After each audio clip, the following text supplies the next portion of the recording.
পাশাপাশি এই পরীক্ষাও নিয়েছিলেন হযরত ইব্রাহিম আলাইহিস সালামকে নমরুদের আগুনে আল্লাহ পাক ফেলে পরীক্ষা নিয়েছিলেন। ওই পরীক্ষা তো আব্বা জান ইব্রাহিম আলাইহিস সালাম আল্লাহর প্রেমে পাশ করেছিলেন। হযরত জিবরাইল আলাইহিস সালাম এসেছিলেন, ও হযরত ইব্রাহিম আলাইহিস সালাম, আপনি যদি বলেন এই চরকিকে আমি ধরে ফেলেছি, এদেরকে এখান থেকে সরিয়ে দেব, হযরত ইব্রাহিম আলাইহিস সালাম বলেছিলেন, ও হযরত জিবরাইল আপনি যান, চলে যান, আল্লাহ পাক আমাকে পরীক্ষা নিতে লেগেছে।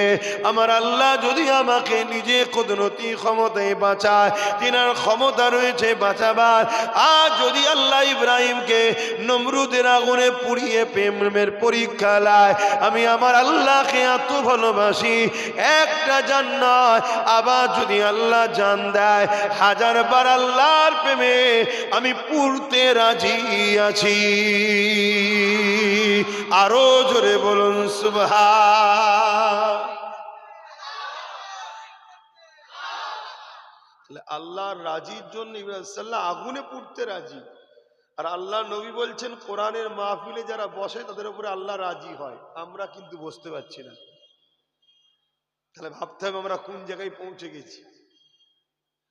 আর এটাও ভাবতে হবে যে এত লোক বসে গেল, আমরা বাকিগুলো বসতে পারছি না কেন?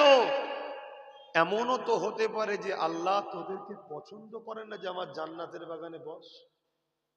এটা হলে হতে পারে না, পারে না? এটাও তো তোমাকে ভাবা দরকার যে আমি কি এমন খারাপ কাজ করে ফেললাম যে আল্লাহ আমার উপরে এত নারাজ হলো কেন? কেন এখানে যতজন বসেছে সবকটাই তো যুবক। তাহলে এত যুবক বসলো আর বাকি যুবকগুলো বসতে পারছো না যারা, তোমাদের সঙ্গে আমার দুশ্মনী কিছু নেই, শুধু ভাবাচ্ছি। তোমার তো বিবেককে প্রশ্ন করা দরকার যে হারা কি ব্যাপার, আমি যেতে পারলাম না কেন, আমি বসতে পারলাম না কেন, আমার কি এমন কাজের জন্য আল্লাহ আমার উপরে এত নারাজ হয়ে গেল যে আমাকে আল্লাহ জান্নাতের বাগানে যেতে দিল না, বসতে দিল না। বাপেরা, নওজওয়ানেরা, তরুণেরা, এই দুনিয়া আমাদের জন্য চিরস্থায়ী নয়। আল্লাহ আমাকে আপনাকে পাঠিয়েছে দুনিয়া জমিনে একটু পরীক্ষা নিবার জন্যে। এই পরীক্ষায় আপনি যদি আল্লাহর প্রেমের পরীক্ষাতে পাশ করতে পারে, তাহলে পরকালে আল্লাহ পাক আমার আপনার জন্য চিরশান্তির জান্নাত রেখেছে।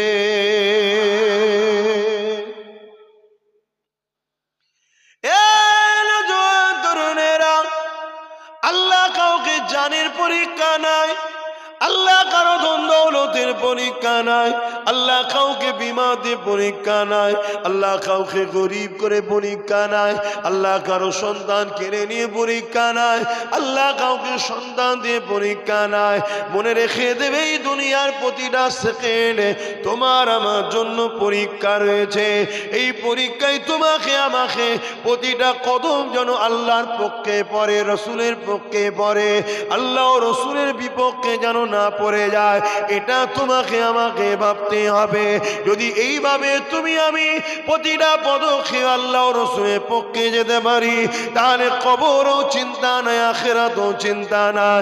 আর যদি দুনিয়া জমিনে তোমার আমার এই জিন্দেগি দিয়েছি আল্লাহ, এই জিন্দেগি নিয়ে যদি আল্লাহর বিরুদ্ধে তুমি আমি চলি, মনে রেখে দিও নিঃশ্বাসটা একদিন ফুরিয়ে যাবে।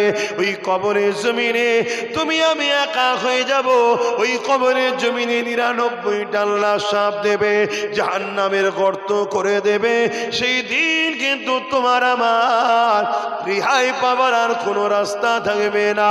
তাই মনে রাখো যুবক, আল্লাহ তোমাকে আমাকে দুনিয়ায় পাঠিয়েছে একটা মাত্র কাজে, ওই কাজ হলো আল্লাহর পক্ষে থাকা, আল্লাহর পক্ষে থাকা। তাহলে এখানে বসাটা আল্লাহর পক্ষে না বিরুদ্ধে? ভাবতে হবে আমাকে। ভেবে যদি মনে হয় এখানে বসা আল্লাহর বিপক্ষে হচ্ছে, আল্লাহর বিরুদ্ধে হবে, তাহলে বসলে হবে না। আর যদি মনে হয় না বসাটাই আমার জন্য অন্যায় হচ্ছে, তাহলে বসতে হবে। বসাটাই আল্লাহর পক্ষে, তাহলে বসতে হবে। আমি জানি আমার রাসূল বলেছেন আমার উম্মতদের মধ্যে ৭৩টা দল হবে, ৭২টা জাহান্নামী হবে, আমি জানি। কিন্তু আম্মা বিনিআমাতি রাব্বিকা ফাহাদ্দিস, শুকরিয়া আদায় করে বলছি আমরা আহলে সুন্নাত ওয়াল জামাআতের মানুষ, জান্নাতি দলের মানুষ। জোরে বলুন সুবহানাল্লাহ।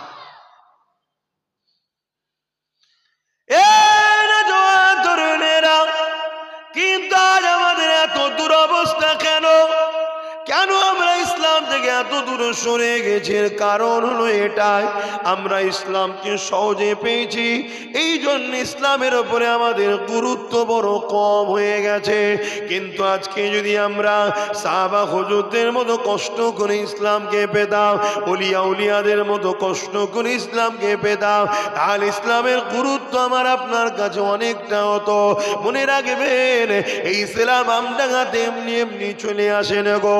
এই ইসলামকে রুখার জন্যে আজ যেমন একদল লোক বেরিয়েছে, কেউ কখনো বলছে ইসলামে নাকি রেপ করাটা ভালো, আবার কখনো বলছে কোরআনে নাকি ভুল রয়েছে।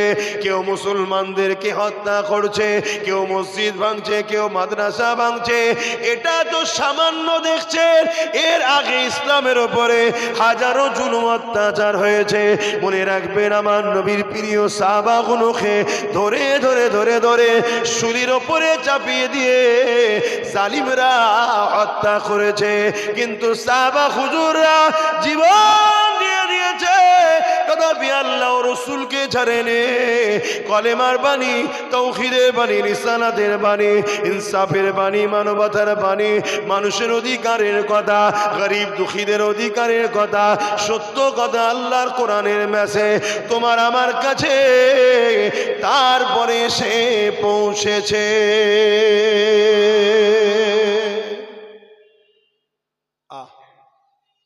আমার নবী সাহাবাগুলোকে ধরে ধরে মরুভূমির গরম বালির উপরে শুইয়েছে। মরুভূমির গরম বালি তোমার ঘরের রান্নার কড়ার থেকেও গরম। মরুভূমির গরম বালিতে পা দিয়েছো কখনো?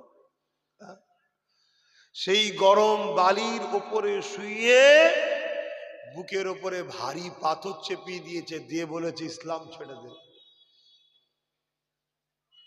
তারপরে ইসলাম এসেছে, তারা কিন্তু ইসলাম ছাড়েনি, আল্লাহ ছাড়েনি, রসুল ছাড়েনি। আর তুমি আমি সহজে পাওয়া ইসলামকে বিক্রি করে দিচ্ছি, ক্ষতি করে দিচ্ছি। একটা গাছ লাগিয়েছো ফল খাবার জন্য, গাছ যদি ফল না দিয়ে তোমার ক্ষতির কারণ হয়, ওই গাছকে তুমি রাখবে? আল্লাহ তোমাকে আমাকে সৃষ্টি করেছে অন্যায় মিটিয়ে ন্যায়কে প্রতিষ্ঠিত করার জন্য, শ্রেষ্ঠ উম্মত করেছে। যদি তা না হয়, যদি তোমরা ক্ষতি করে ফেলো, আল্লাহ তোমাদেরকে রাখবে?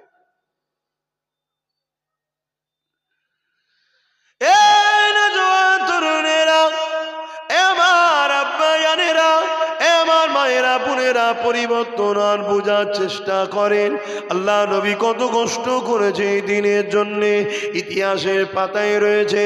আল্লাহ নবী যখন গরিবদের পক্ষে কথা বললেন, আল্লাহ নবী যখন নারীদের অধিকারের কথা বললেন, আল্লাহ নবী যখন মানবতার কথা বললেন, আল্লাহ নবী যখন ইনসাফের কথা বললেন, এই জমিনের ওপরে নারীদেরকে জেন্ত জেন্ত পুঁতে দেওয়া হতো।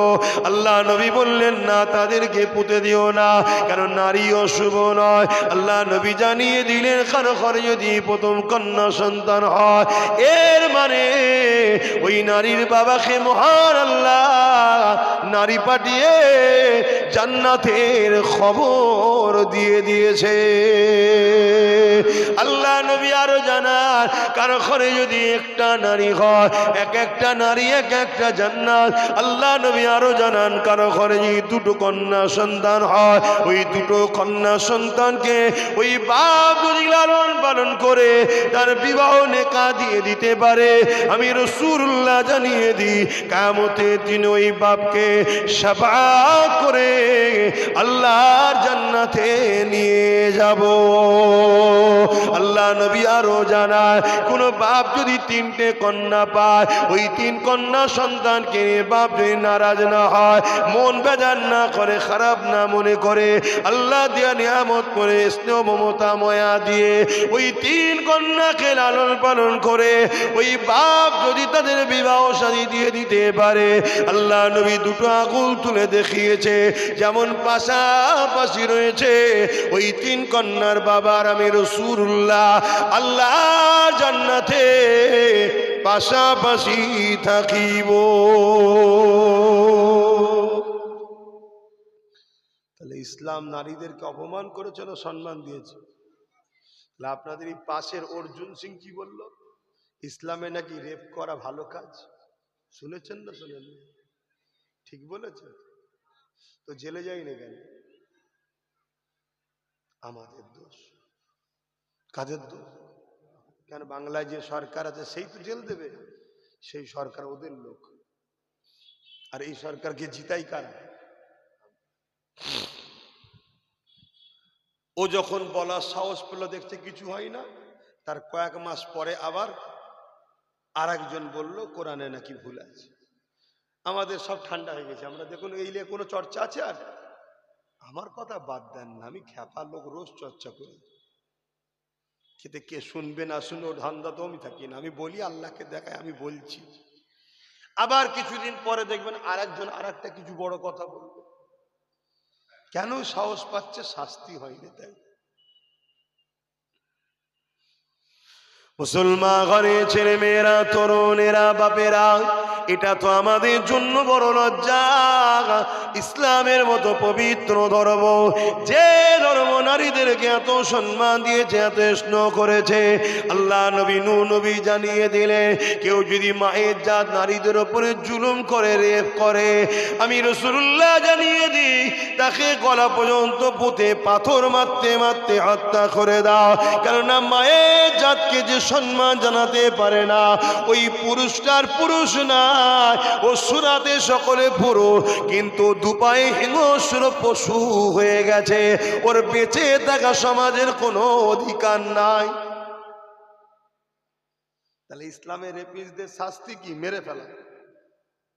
আর যারা ইসলামের নামে বদনাম দিচ্ছে, এদের দলের নেতারাই অনেক রেপিস্ট আছে। অনেকের আবার জামিন হয়ে যায়।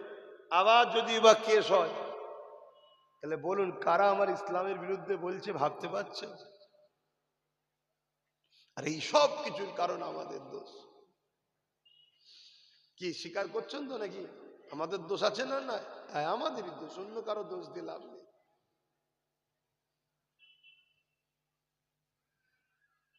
কুকুরের কাজ ঘরে ভাতটা হাঁড়ি টাড়ি যা থাকবে মুখ দিয়ে পালাবে, দরজা খুলে রেখেছে, এটা আমাদের দোষ নয়। শুধু মারলে হবে? তার তো কাজই ওটা। কিন্তু আমরা যে দরজা খুলে রাখলাম, দোষটা তাহলে কার? নিজেকে তো সেফটি রাখা দরকার ছিল।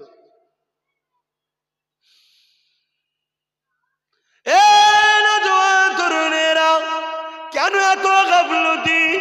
একটাই কারণে, জন্ম নিয়ে দেখেছি বাপ মুসলমান, মা মুসলমান, ভাই মুসলমান, এলাকার মসজিদে মসজিদে আজান হতে লেগেছে, এলাকায় মাদ্রাসা রয়েছে, আলেম উলামা রয়েছে, দিনের মাহফিল হতে লেগেছে। এই সহজে আল্লাহ দিনকে পেয়ে গেছি, এই জন্য আজ আমরা এত গাফলতি করছি। অত সেই দিন আমার আপনার কাছে আসতে গিয়ে কত মায়ের কোলকে খালি হতে হয়েছে, কত বাচ্চাদেরকে শহীদ হতে হয়েছে, কত মায়েদেরকে বিধবা হতে হয়েছে। ইতিহাসের পাতা সাক্ষী দেয়, এক সময়তে আল্লাহ নবী সাহাবাদেরকে বলতে লাগলেন, বাবা সাহাবারা, ইসলামের দুশমনেরা বিশাল বাহিনী তৈরি করেছে, মদিনার উপরে হামলা করে মুসলমানদেরকে শহীদ করে দেবে। তারা ইসলামকে মিটিয়ে দিতে চাইছে। যেমন আজকে দিনে সব এক হচ্ছে তোমাকে আমাকে মিটাবে বলে, কিন্তু তোমার আমার কিন্তু কোনো খেয়াল নাই। আছে খেয়াল? কেন তোমার আমার চিন্তার তো কোনো বিষয় নেই। কি এমন ভাবে রয়েছে, কোনো টেনশন নেই। আল্লাহ নবী যখন এ কথা বললেন, সাহাবা হুজুরকে বললেন, বাবা সাহাবারা, যার জামাল আছে নিয়ে এসে দাও। ডিফেন্স করতে হবে না? বলে ইসলাম ডিফেন্স করা শিখিয়েছে, জুলুম করা শিখায়নি। জুলুম তো জালিমরা করে, ইসলাম ডিফেন্স করে। আল্লাহ নবীর কথা শুনে সাহাবা হুজুররা চলে গেলেন। যার যা রয়েছে আমার রাসূলুল্লাহর কদমে এসে দিতে লাগলেন। তরুণেরা, আল্লাহ নবী হঠাৎ করে নজরটা এক সাহাবীর দিকে পড়লো, যে সাহাবী বসে বসে কাঁদতে লেগেছে। আল্লাহ নবী তাকে জিজ্ঞাসা করলেন, বাবা সাহাবী রে কেন কাঁদে? ওই সাহাবী বলতে লাগলেন, ইয়া রাসূলুল্লাহ, হাবিবাল্লাহ, আমি বড় গরীব, আমার দিবার মতো কিছু নাই। এই পরনার চাদরটুকু রয়েছে, হুজুর এটা দিলে তো আমি বেউজ্জতি হয়ে যাব, এই জন্য আমি কিছু শরীক হতে পারছি না, এই জন্য আমার বড় দুঃখ কষ্ট লাগছে, আমি কাঁদছি। আল্লাহ নবী বড় আফসোস করতে লাগলে, আমার এই সাহাবীটা কত গরীব, কত অসহায়, এই জন্য নবী আমার বড় আফসোস করতে লাগলে। হঠাৎ করে সাহাবী বলে উঠলে, ইয়া রাসূলুল্লাহ, হাবিবাল্লাহ, হুজুর আপনি আমাকে একটু ইজাজত দেন, আমি একবার ঘরে যাব। কিন্তু ঘর বলতে তোমার আমার মতো ঘর নয়, পাতা দিয়ে ঘেরা, এত গরীব অভাব ছিল। কিন্তু আল্লাহর প্রেম, নবীর প্রেম কত ছিল দেখো। আজ আমাদের ঘর পাকা হয়েছে, মসজিদ পাকা হয়েছে, সব পাকা হয়েছে, কিন্তু ইমানটা বড় দুর্বল, কাঁচা হয়েছে। এই জন্যই তো বলি, যেদিন সংখ্যা কম ছিল আমাদের কেউ মিটাতে পারেনি, আর সংখ্যা বেশি আমরাই বড় লাঞ্ছিত, অপমানিত। কারণ কি? কারণ হলো আমার কওমের মধ্যে গাদ্দার ভরে গেছে। একমত হতে পারছেন তো নাকি?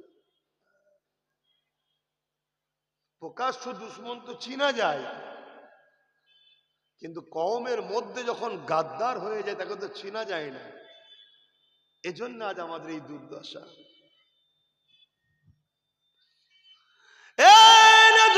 তরুণেরা, আল্লাহ নবী সাহাবী ঘরে চলে গেলেন, ওই পাতা দিয়ে খিরা ঘরের বাইরে গিয়ে ডাক দেয়, বাসির।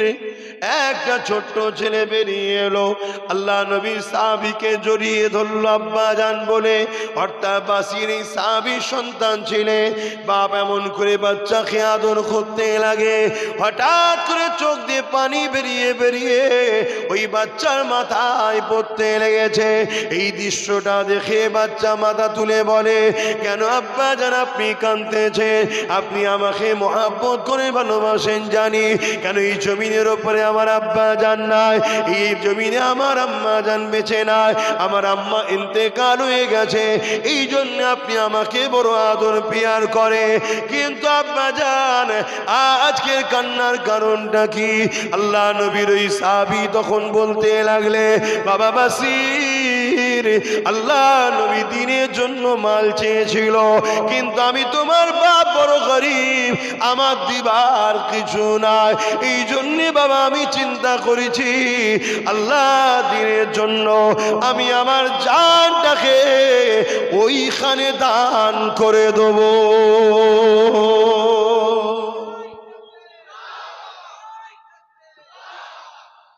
এই জন্যে বাবা তোমার সঙ্গে একটু দেখা করতে এসেছি শেষবারের মতো। কেন লড়াইয়ের ময়দানে যেতে হবে, লড়াইয়ের ময়দান কি খেলা করার জায়গা নাকি? তাই বাবা দেখা করতে এসেছি। ছেলে তো ছেলে, আমাদের মতো তো নয়। হযরতে বাসির চোখের পানি মুছেলে বলছে, আব্বা এই মহান কাজে দেরি করেন না, আপনি তাড়াতাড়ি যান, যে আল্লাহ রসুলের কাছে আপনার নামকে লিখে দেন। জোরে বলুন সুবহানাল্লাহ। কেন?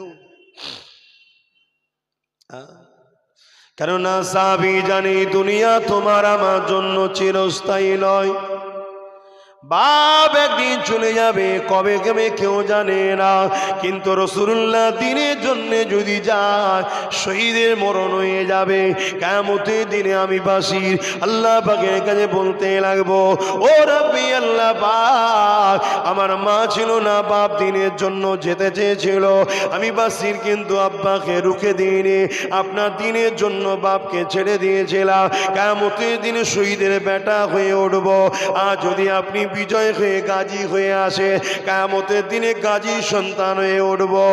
এ নওজোয়ান তরুণেরা, এ আমার নবী পাকের প্রেমিকেরা, মৃত্যু তো তোমার আমার সবারই হবে, কিন্তু আল্লাহ নবী জানিয়ে দিলেন শহীদানদের যখন মৃত্যু হয় একটা পিপিলিকা কামড়ালে জানা কষ্ট হয়, তার থেকে কম কষ্ট জান বেরোবার সময় হয়।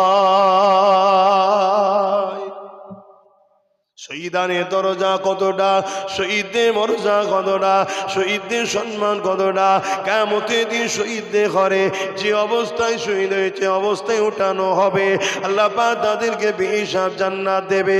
সবাই যখন জান্নাতে চলে যাবে আল্লাহ পাক সবাইকে লক্ষ্য করে সালাম দেবে, দিবার পরে আল্লাহ পাক বলতে লাগবে, আমার বান্দা বান্দিরে, দুনিয়া জমিনে তোমরা যা চেয়েছিলে, দুনিয়া জমিনে আমি আল্লাহ তোমাদের কাছে যাওয়া ওয়াদা করেছিলাম, আমি আল্লাহ আমাকে না দেখে আমাকে সত্য জেনে আমার কথা মতো চলেছিলে, আমি বলেছিলাম আমার কথা মতো যারা চলবে আমি আল্লাহ তাদেরকে জান্নাত দেব। জান্নাতের বিবরণ তোমাদেরকে জানানো হয়েছিল। আমার বান্দা বান্দিরে, দুনিয়ার জমিনে তোমরা অনেক কষ্ট করেছো আমার জন্যে, দুনিয়ার জমিনে অনেক লড়াই করেছো আমার জন্যে, দুনিয়ার জমিনে অনেক বাধা বিঘ্ন আসার পরও তোমরা আমি আল্লাহ আমাকে ছেড়ে দেওনি। আমার বান্দা বান্দিরে, বলো তো দেখি আমি আল্লাহ যা ওয়াদা করেছিলাম এই ওয়াদা পূরণ করেছি? তোমরা কি আমার জান্নাত পেয়ে খুশি, না দুনিয়াতে আবার যেতে চাও? ওই সময় তারা বলতে লাগবে, ও রব্বি আল্লাহ, আপনার জান্নাত এত সুন্দর আমরা শুনেছিলাম কিন্তু কল্পনা করতে পারিনি। এই সুন্দর জায়গা ছেড়ে আমরা কখনো আর দুনিয়াতে যেতে চাই না। দুনিয়া থেকে জান্নাত অনেক সুন্দর, দুনিয়ার সাথে তুলনা চলে না। জান্নাত এত নিয়ামতের জায়গা। ওই সময় একদল যুবক দাঁড়িয়ে যাবে, দাঁড়িয়ে গিয়ে বলতে লাগবে, ও রব্বি আল্লাহ, আমরা দুনিয়ার জমিনে যেতে চাই।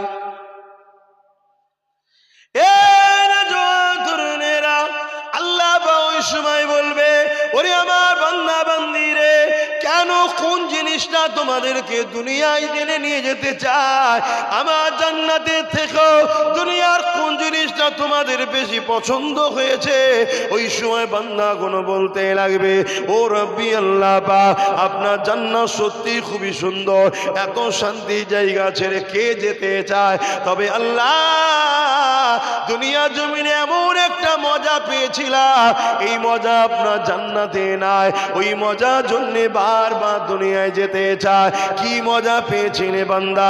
ওই সময় বান্দা বলতে লাগবে, আল্লাহ আপনার পক্ষে দাঁড়িয়ে জালিমদের বিরুদ্ধে, আপনার পক্ষে দাঁড়িয়ে সন্ত্রাসদের বিরুদ্ধে, আপনার পক্ষে দাঁড়িয়ে আপনার সৃষ্টি দুশ্মনদের বিরুদ্ধে, আপনার পক্ষে দাঁড়িয়ে আপনার বিদ্বেষীদের বিরুদ্ধে, আপনার পক্ষে দাঁড়িয়ে মানবতার বিরোধী তাদের বিরুদ্ধে, আল্লাহ আপনার খুশির জন্য আপনার পক্ষে দাঁড়িয়ে আমরা লড়াই করেছিলাম। এই লড়াইয়ে জালিমদের আঘাতে যখন আমাদের জানটা চলে যাচ্ছিল, এত ভালো লেগেছিল যে আল্লাহ দিয়া জান আল্লাহর জন্য যেতে লেগেছে। ওই মরণের সময় এত মজা লেগেছিল আল্লাহ, যে আমরা আল্লাহর দাস, আল্লাহর জন্য জীবন কুরবান হয়ে গেল। এই মজার জন্যে বারবার দুনিয়ায় যেতে চায়, আর আপনার জন্য আল্লাহ শহীদ হতে চায়। আরো জোরে বলুন সুবহান।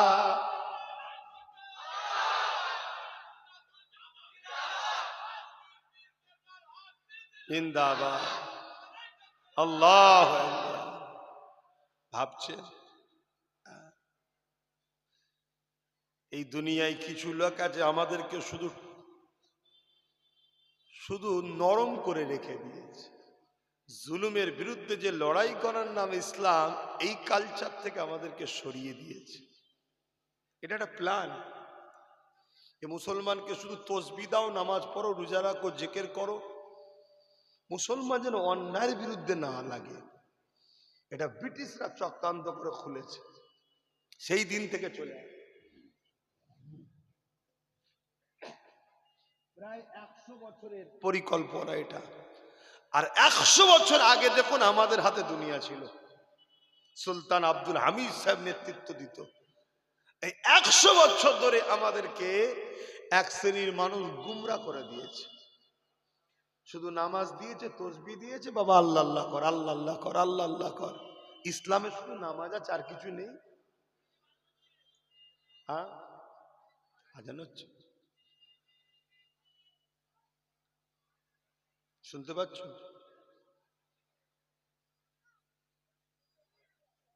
বলবে, হয়ে গেলে বলবে।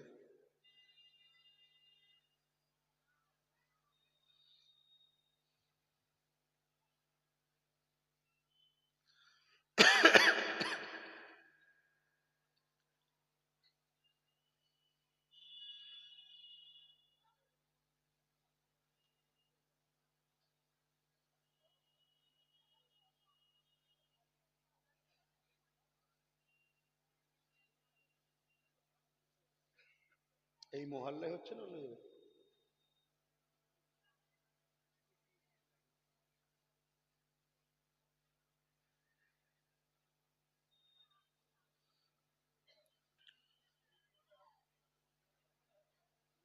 কমিটি কারা? তোমাদের মহল্লায় আজান হচ্ছে? তাহলে সেটা তো বলবে। মহল্লার হককে আদায় করতে হবে। দরুদ শরীফ, আল্লাহুম্মা সাল্লি আলা,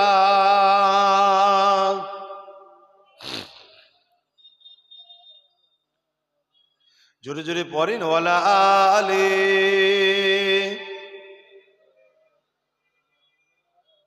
এসব ইমানের দুর্বলের লক্ষণ। এই যে লক্ষণ ইমানের দুর্বল, আমি বেঈমান বলবো না, ইমান আছে আশা রাখছি, কিন্তু দুর্বল। অনেক সময় দেখবেন মোবাইল অন থাকে, কিন্তু ফোন লাগাচ্ছে, ফোন লাগছে না। কেন? ব্যাটারি এত চার্জ কম, ফোন যাচ্ছে না। এটা উদাহরণ দিয়ে বুঝাচ্ছি, সাধারণ মানুষ তো। ইমান আল্লাহ কারে আছে, অস্বীকার করছি না। কেন? তোমাদের বাপ দাদুদের রক্তটা ভালো ছিল, তোমাদের বাপ দাদু আল্লাহ কারে সব জান্নাতি মানুষ, কিন্তু তোমাদের ইমান দুর্বল হয়ে গেছে। আর এই দুর্বল হয়েছে কেন? দুনিয়ার খারাপ সোহবতে বসে বসে গানে লিখেছে, ফাংশনে লিখেছে, যাত্রায় লিখেছে, মেলায় লিখেছে, খেলায় লিখেছে। দেখছেন না, খেলা মেলালি হই হই হচ্ছে। এই করে করে আমাদের ইমানকে দুর্বল করে দিয়েছে। তারপরে ওই ফ্রিতে খাওয়া, ফ্রিতে বিরিয়ানি, ফ্রিতে খাওয়া, ফ্রিতে ঘুগনি মুড়ি, যা পাচ্ছে খেয়ে নিচ্ছে। যে ফ্রি, যে ফ্রি, কিসের পয়সা একবারও দেখছে না। নফসকে কন্ট্রোল করো। যদি এই ভাইটাকে, বাবাজিটাকে পছন্দ হয়, কথা কোনো লাও। তারপরে আবার মদ বিক্রি করার টাকা দিচ্ছে মা বোনেদেরকে, আর এক ধ্বংস করার আলামত। আর আমি আব্বাস সিদ্দিকী বলবো, আবার আমার মতো আর এক মৌলী সাহেব এসে বলবে সব ঠিক আছে, সব ঠিক আছে, সব ঠিক আছে। কেন? ওনার তো টেবিলের তলা দিয়ে আছে। তোমাদেরকে বাঁচাবার স্বার্থে বলছি, ভাবো। তুমি তোমার মুরব্বী বাপগুলোকে দেখো না, এনাদের এখনো যা তেজ আছে তোমাদের তাই নেই। ফজর বেলা উঠতে পারছো না, ঠান্ডা চোটে কাঁপছো। আর মুরব্বী গুলো দেখো, ফজর বেলা উঠে একটা পাতলা গামা কায়েদে উজু করছে, ঘড়ঘড় ঘড়ঘড় করে কল্লু করছে। কি করে না করে না? এটা ইমানের জোরে হচ্ছে। আর তোমার আমার ইমান দুর্বল হয়ে গেছে। মনে রেখে দিও যুবক, ওয়াজ তো আমার রোজই শুনছো, ঘরে বসে হোক আর মাহফিলে হোক। এই সব বসে আছে হ্যানিম্যান কোম্পানিরা সব রয়েছে, রোজই তো জলসা শুনছো। আমি আবার বলে যাচ্ছি, আমরা যতবার জিতেছি ইমানের জোরে জিতেছি। আজান হচ্ছে, ঠিক আছে।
दुरूद शरीफ अल्लाहुम्मा सल्ली अला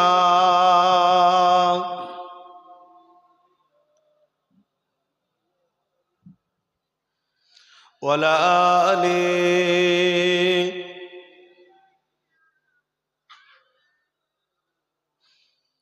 रातें भी मदीने की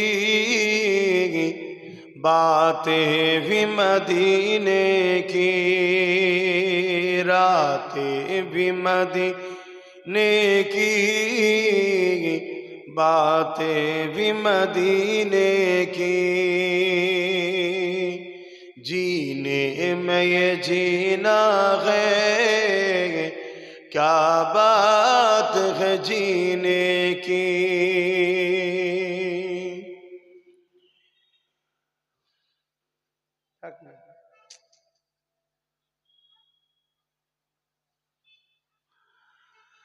तारीफ के लायक जब अल्फाज नहीं मिलते, तारीफ के लायक जब अल्फाज नहीं मिलते, तारीफ करे कोई किस तरह मदीने की, तारीफ करे कोई किस तरह मदीने की। रातें भी मदीने की बातें भी मदीने की जीने में ये जीना है क्या बात है जीने की। ओ अपने निगाहों से मस्ताना बनाते हैं